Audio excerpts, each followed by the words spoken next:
Just talk about your qualifying effort and certainly your opportunity to get back in the win column here tomorrow night.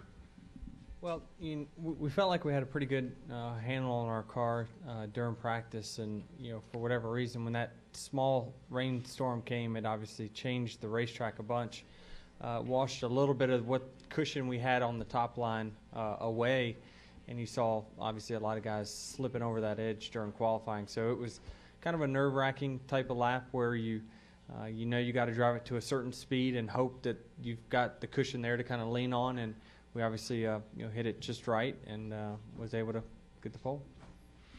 Take questions now for Denny. If you have one, raise your hand and we'll get you the wireless microphone. Questions for Denny Hamlin? Far left over here, please.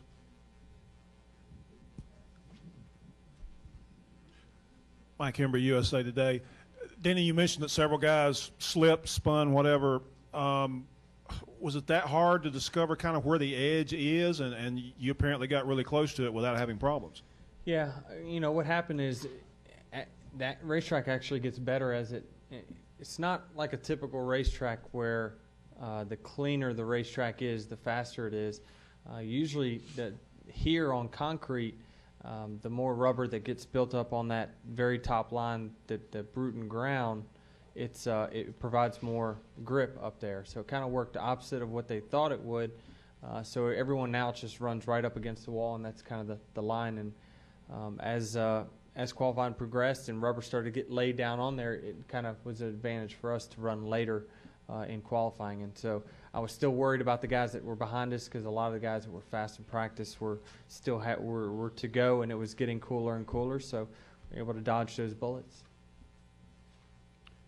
Other questions for Denny? Jeff has one right here. Where's our Mike? Griston, thank you. Jeff Gluck from USA Today. Sorry, I'm just confused, so you'll have to explain this to me. So the top part, that's the light part, has more grip or is slippery? The light part has more grip once rubber is laid on it.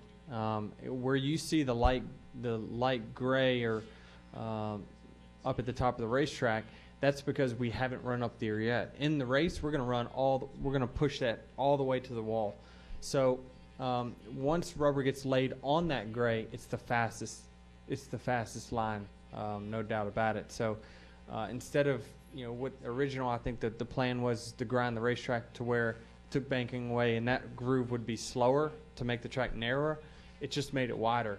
So it obviously worked opposite of what they thought, but we've had more cautions, and fans have liked the racing. So it's going to be a train around the racetrack for 500 laps. You're going to see guys just running all the way at the top.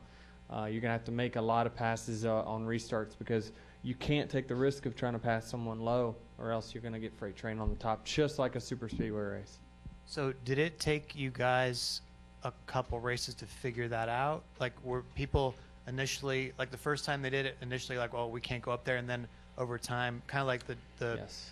tandem at Daytona, people kind of figured it. Is that what's happening now? It's exactly what happened, and really it started during the first practice after we came back here, after they reconfigured the track. Guys kept pushing it up higher and higher and higher, and then all of a sudden your car hooked. It really felt like you gained 3 times the grip that you had if you're not on that patch around the outside. So immediately someone starts running fast, and we all look at where's that guy running, and he's up against the fence, and so everyone just kind of followed suit. It doesn't take too long for us to figure out where the fastest line is and where all the grip is at. So ever since, I don't see it changing in the near future unless they just grind the whole racetrack. Far left over here, Lee. Lee Spencer, Fox Sports. Denny, that being said, the guys that were in earlier, Carl said he's going to respect the people around him because he knows certain people, like his teammate, are trying to get in the chase. You've got nothing to lose. Are you just going to pretty much go out there and try to do whatever it takes? I mean, everybody does, but I mean, you've got nothing to lose at this point. Yeah, I'll be as aggressive as I possibly can to get a win. I mean, there's nothing really that I won't do. I mean, in respect to my teammates, so it could be definitely a little bit different, but those guys still are not on the bubble, but they want to keep those bonus points for the chase. So those guys are going to be looking to get solid runs here.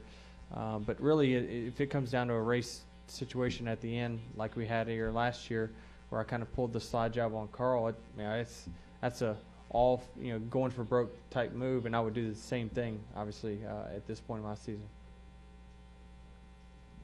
Any other questions for Denny? David, right here, please.